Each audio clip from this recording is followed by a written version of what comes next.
السلام عليكم ورحمة الله وبركاته لمانتينا بسو دبادا انت كحران ardayda halkani igu soo biiraysa ee ah VAB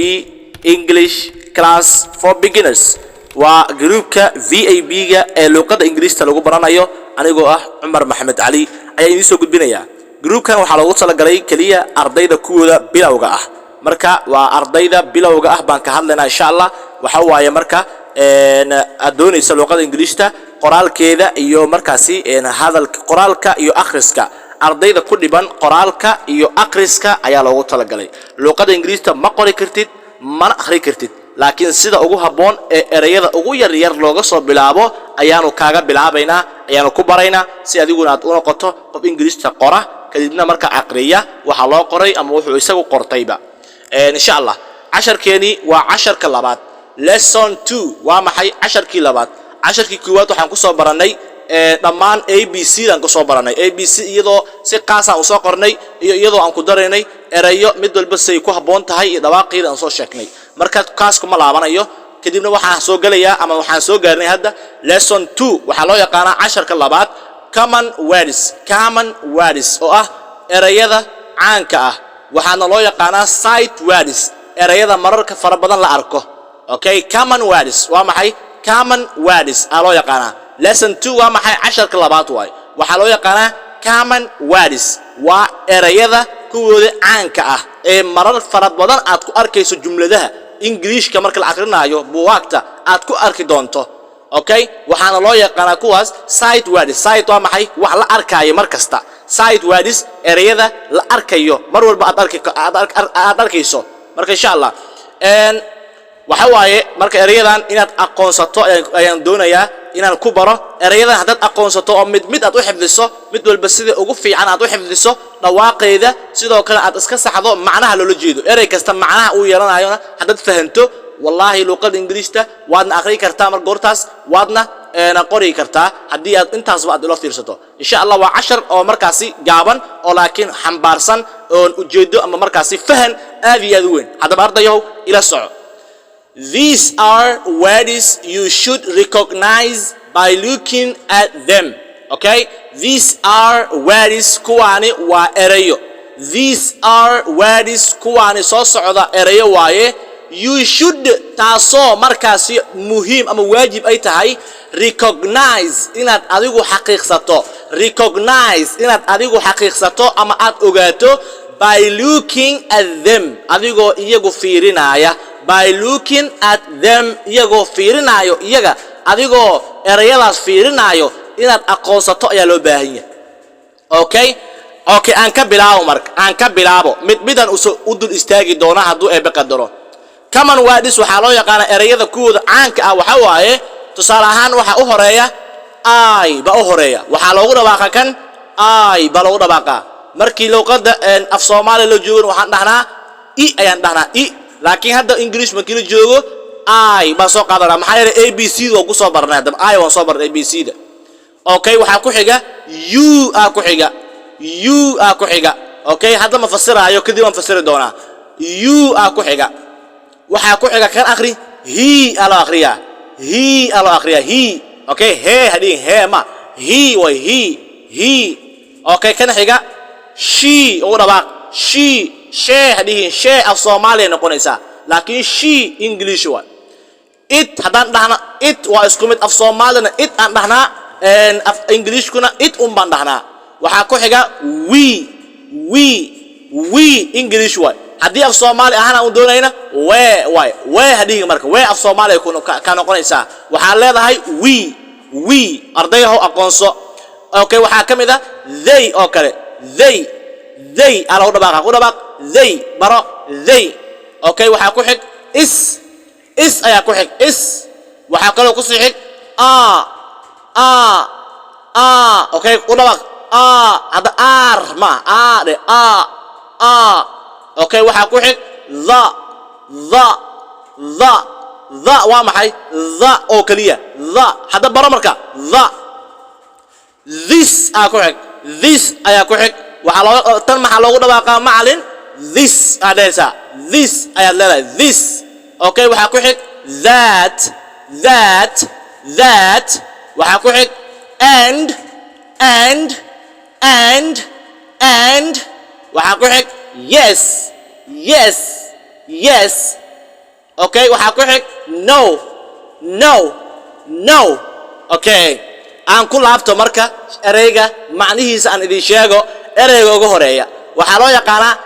I baa loo yaqaanaa I okay I aan ku dhahay ku dhawaaq I waa maxay macnaheed aniga waay aniga I hadaad dhahdo aniga waay aniga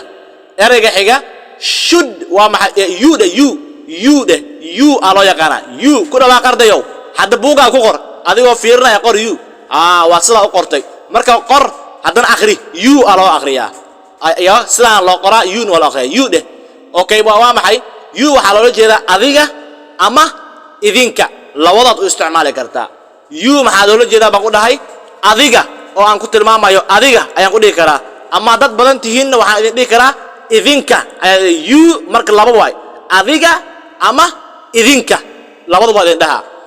he aa ku xig he waa maxay isaga qof aad tilmaamaysaa qof okay qof isaga waa marka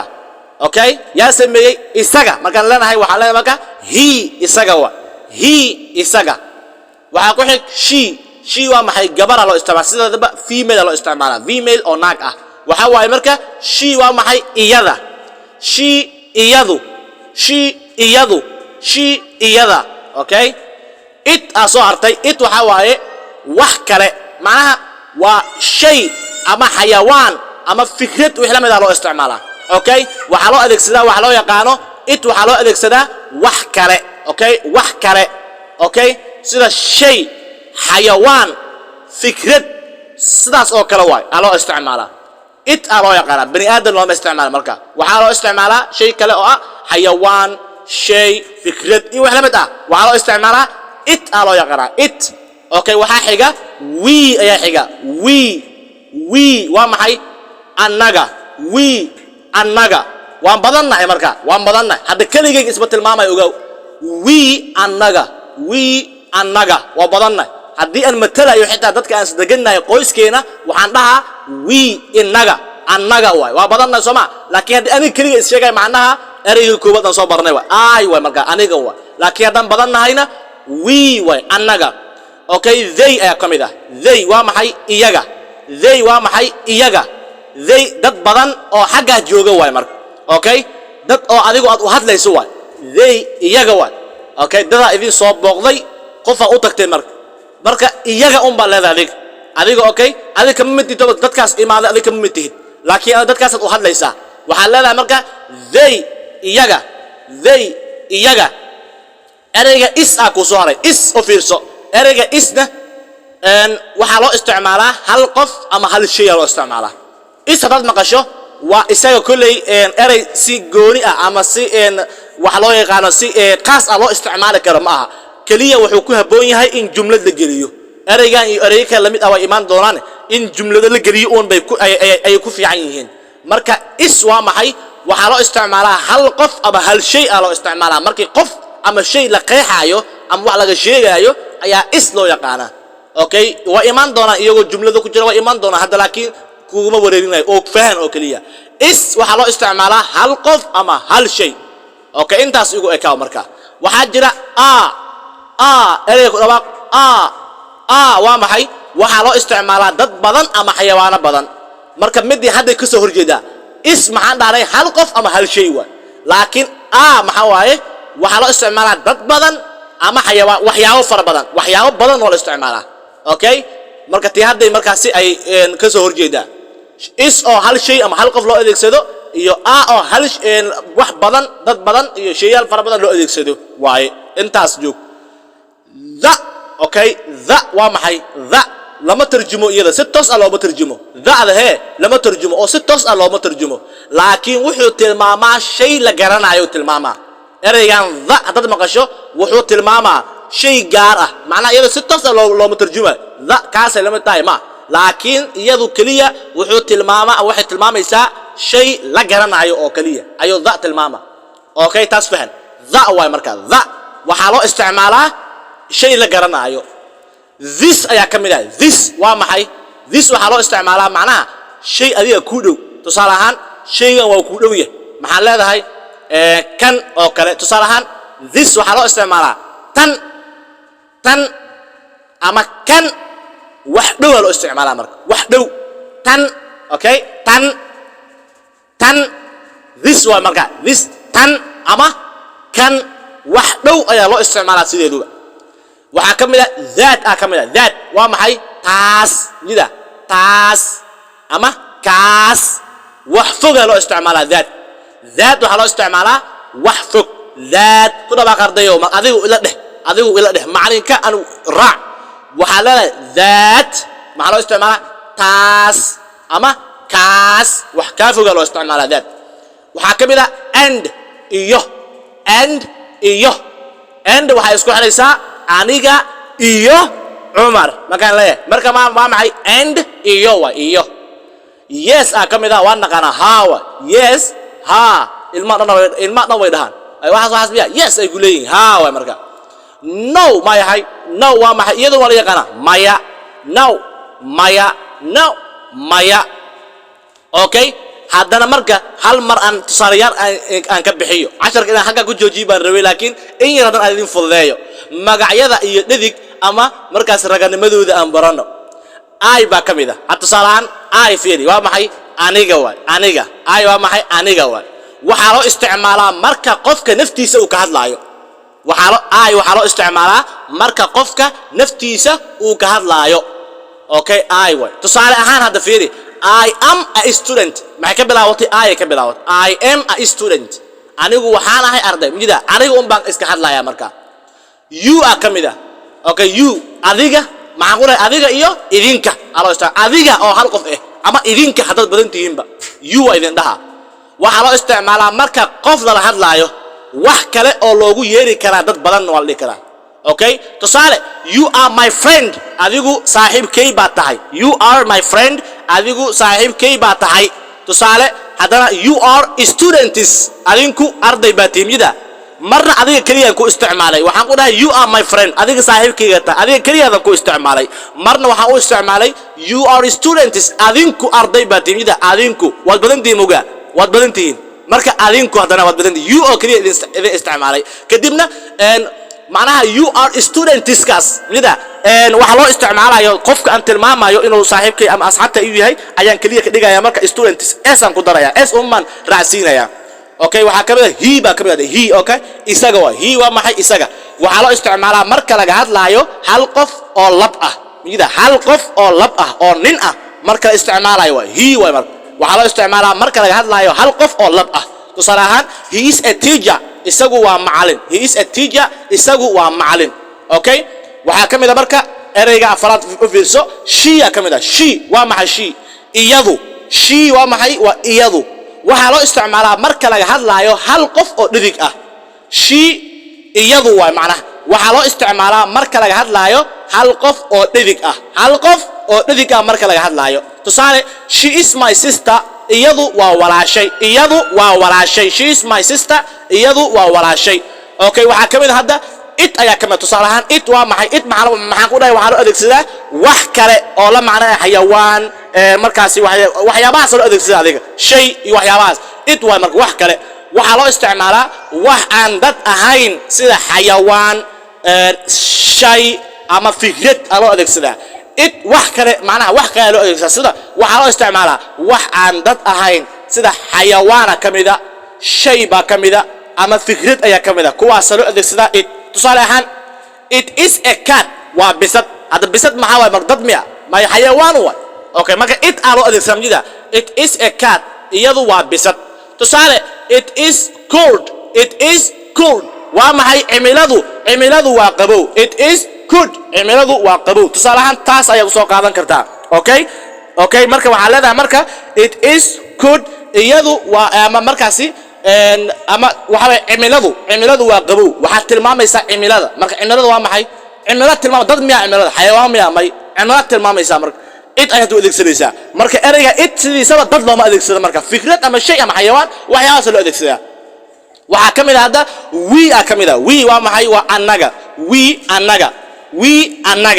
waxa loo isticmaalaa marka qof naftiisa iyo dad kale uu ka hadlaayo we waa maxay waxaa loo isticmaalaa marka qof naftiisa iyo dad kale uu ka hadlaayo macnaha aniga iyo wixii ila mid ah oo dad agteyda taagan ayaan ka hadlayaa xilligan we markaan dhahayo aniga ka dhax jiro dadka aniga waan ka mid ah dadkaas dadka aan ka hadlayo aniga ka mid ah marka waan badannahay marka aniga iyo dad kale oo marka gadaasheeda tuuran oo gadaasheeda jooga ayaan ka hadlayaa waan matalaya anaga waxaa loo isticmaalaa marka qof naftiisa iyo dad kale uu ka hadlaayo tusaale ahaan we are students anagu arday baanu nahay mujida anigu waa ka mid ahay marka ardaydaas okay we are students anagu arday baanu nahay anigu marka waan ka mid ahay ardaydaas they are ka mid ah they waa maxay iyagu they waa maxay iyaga waxaa loo isticmaalaa marka laga hadlaayo dad ama waxyaabo badan they waa maxay iyaga laakiin hadda anigu kama mid ihi dad baan u hadlaya anigu kama mid ihi dadkaas they haddaan dhaho anigu kama mid ihi naftayda kuma jirto halkaas dad kalan ka hadlaya marka ayaan u hadlaya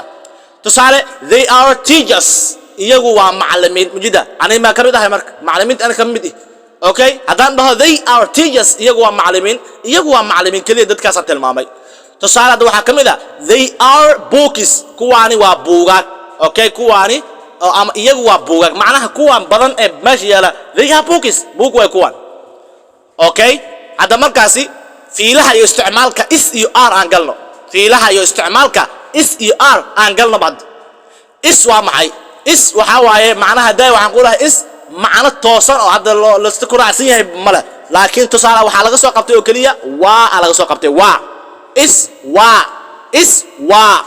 waxaa loo isticmaalaa hal qof ama hal shay is haddaad maqasho jumlada la geliya laakiin iyada jumlada la gelina fiiri tusaale ahaan hal qof ama hal shay loo isticmaala tusaale he is a doctor isagu waa dhakhtar mujida he isaga is waa a doctor dhakhtar mujida hal qof oo dhakhtar la tilmaamaya marka is oo ku jirta meesha oo fiir jumlada is ku jirto he waa maxay waa soo baranay he isaga waxaa loo isticmaalaa hal qof oo lab ah he is a doctor isagu waa dhakhtar mujida hal qof aan tilmaamaya isagu waa oo kaliya waadaas waxay tilmaamaysaa marka hal qof isagu waad waa maxay is ayaa waa ah tusaale hadan fiira it is a pen tusaale kale it is a pen waa qalin it is a pen waa qalin ma fiiri qalin halkan qalin oo aan tilmaamaya it is a pen waa qalin mujida it waa marka it is a pen waa qalin hal qalin baan tilmaamaya idna waxaan u isticmaalayaa waxyaabaha shayada iyo fikradaha iyo waxyaabaha ay xayawaanka ama aan noolan bini'aadamka ahayn loo isticmaalaa isna waxa waaye marka waa qalin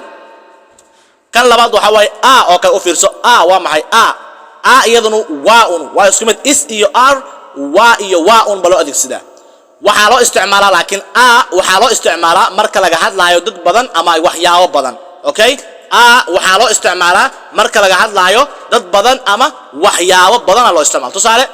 we are happy oo kale anagu farxad baanu nahay macnaha waanu faraxsanahay oo kale we are happy mida we are marka ayaan soo qaado soo marka we are happy anagu marka waa faraxsanahay oo kale marka we are happy baanu leenahay anagu marka waa faraxsanahay baanu leenahay marka okay r baan isticmaalina we are happy anagu waa farxad baanu nahay macnaha r waa maxay marka anagu ayaan soo gelina r markay baash ay badan tahay tusaale hadana they are my friends kamid ah they are my friends iyagu waa saaxiibaday they are my friends iyagu waa saaxiibaday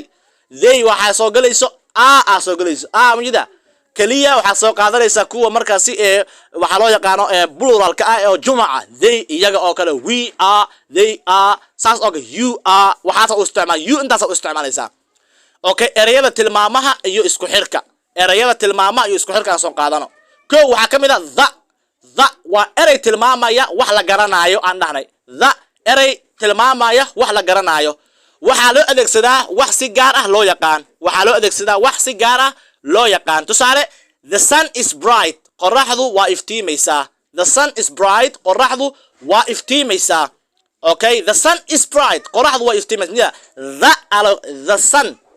sun is bright qoraxdu waa iftiimaysaa marka waxa loo adeegsadaa wax si gaar ah loo yaqaan qoraxdu waa la yaqaan qof kasta yaqaan qoraxda tusaale kale I read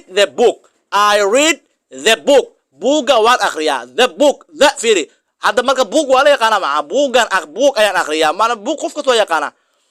okay waxa ka mid this oo kale this waa imaano this waa maxay tan ama kan this waxa loo adeegsadaa wax ku dhow tan ama kan waxa loo adeegsadaa baa ku dhahay wax u dhow qofka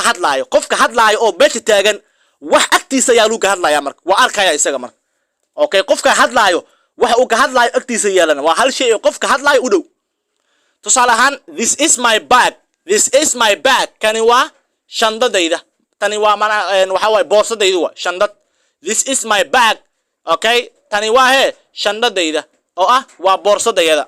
tusaale this is a nice place meeshani waa meel wanaagsan macnaha muxuu muujinayaa meesha wanaagsan isaga wuu joogaa ninkan meel u dhow isaga wuu joogaa this is a nice place buu yiri okay halkaan meeshani waa meel wanaagsan macnaha meeshii uu joogo u buu tilmaamaya kan that kamida taas ama kaas that waa maxay taas ama kaas waxa loo adeegsadaa wax fog tusaale ahaan that is my house kaas waa gurigeyga oo kale tusaale that is my house kaas waa gurigeyga mujida that maxaa waa kaas waa wax ka fog waa marka waxa loo adeegsadaa wax fog that is my house kaas waa gurigeyga kaas aad dhahda marka that waa marka that waxaad adeegsanaysaa is aad adeegsanaysaa am dhigtid marka that am dhigtid laakiin that is why okay gurigeyga xaq uu ku yaalo ka tilmaamayso that why marka tusaale ahaan hadana that tree is tall oo kale that tree is tall geedkaas waa dheer yahay mujida that kaas waa that tree geedkaas is tall waa uu dheer yahay geedkaas okay aan soo qaato erayada isku xira iyo markaasi erayada wax isku xira aan soo qaadan tusaale ahaan end kamida end waa maxay iyo waxa loo isticmaalaa marka laba ama wax ka badan la isku xiro tusaale ahaan Ali and Ahmed are brothers Ali mujida Ali ala sheegay end ala soo gelida end marka labadan Ali iyo Ahmed waa la isku xiraa marka Ali and Ahmed are brothers Ali iyo Ahmed waa walaalo tusaale I like tea and coffee marka tea iyo coffee la isku xiraya dhaxdooda maxaa ku jiro tea waa kan coffee waa dhaxdooda maxaa ku jiro end anagu end baan ka hadlaynaa end baan baranay Soomaa end ya barta ku jirto isku xiro waa I like tea and coffee ani shaah iyo qaxwo baan jeclahay macna shaah iyo qaxwo ayaan jeclahay end isku xiraysa hada yes ba kamida yes waa maxay ha waxa loo adeegsadaa marka su'aal la ogol yahay ama la xaqiijinayo tusaale are you a teacher macallin ma tahay yes I am ha waan ahay saas oo yes I am ha waan ahay no maya waxa loo adeegsadaa marka jawaabtu diidmo tahay tusaale is he a doctor dhakhtar ma yahay isaga no he isn't maya dhakhtar ma aha halkaas ay noo joogo casharkeena waxaan rajeynayaa in la fahmay aanan intaan ku dheeraadayna waan ku edib darooday insha Allah intaas waxay iga ahayd inaan idin fahansiiyo waxa aan ka hadlayo kaliya waxa kii way tahay waxaan soo gudbinayo inay noqdaan wax la fahmayo insha Allah marka dhamaankiina soo dhawaada waxaan